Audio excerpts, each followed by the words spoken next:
Hi everyone, and welcome to today's video log. Today we are going to be talking about hair loss, the different types, how they occur, and the different treatments available for each type. I've been doing this for 20 years now, and I've seen a lot of things in my chair, and I've seen every type of hair loss that there is possible to see. There's basically three types. There is general hair thinning, number one.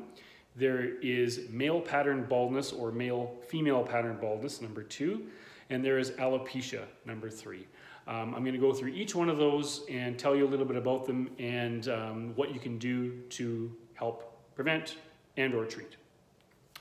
First one is just general hair thinning. Our hair is at its peak of thickness, luster, color, shine, and texture when we're in our 20s.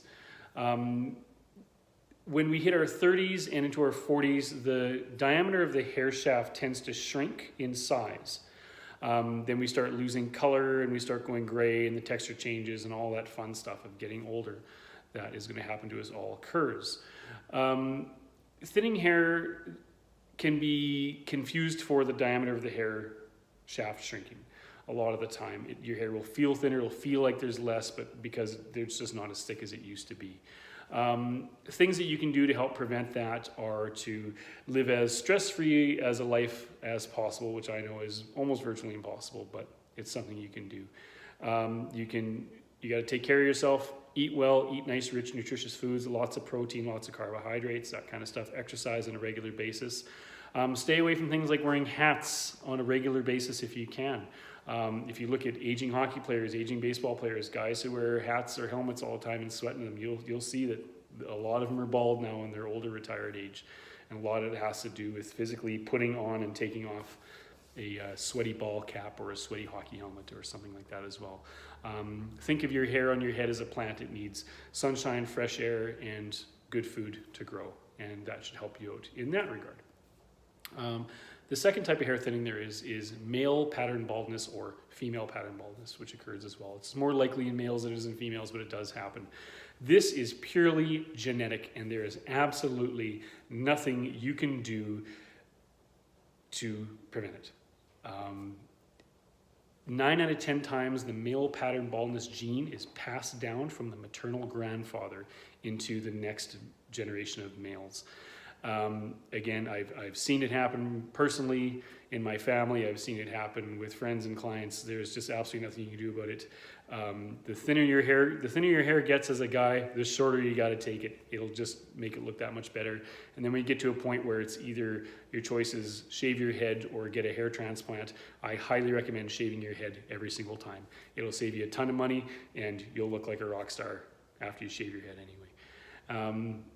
Number three is alopecia. Now there are two types of alopecia. There's alopecia areata, which is just very focused spots of balding on the head, on the scalp.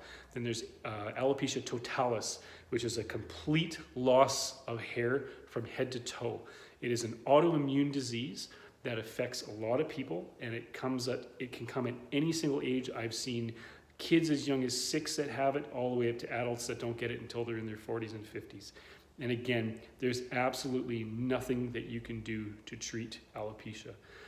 It's an extremely distressing disease and disorder for people to get, especially for women, because they not only lose body hair, a lot of the times they lose their identity as a woman, or they find that they lose their identity as a woman as well. There's lots of companies out there that help with hair pieces and wigs, things like that as well. So that's really the route that you have to go in order to deal with alopecia, unfortunately. So hopefully this has been a little bit of information for all of you guys to sort out any questions you might have about that. There are a few products on the market that do help out with thinning hair and general hair thinning. One is Nioxin, which tends to be the most popular one. It does work. I don't know how much new hair growth it actually does grow for you, but it'll help prevent any further loss as long as you keep using the product. As soon as you stop using the product, you're going to get back into that mode of hair loss once again. So there is no cure currently for hair loss. I know that there are scientists in the hair industry that are currently working on isolating that hair loss gene. And if they can, trust me, it's going to be a $1 trillion idea, whoever gets to find the cure for that. But as for now, live as stress-free as you can, eat lots of healthy food, exercise and take care of yourself, get out in the sun, get out in the fresh air, and enjoy your life. And until then, we'll see you next week. Bye-bye.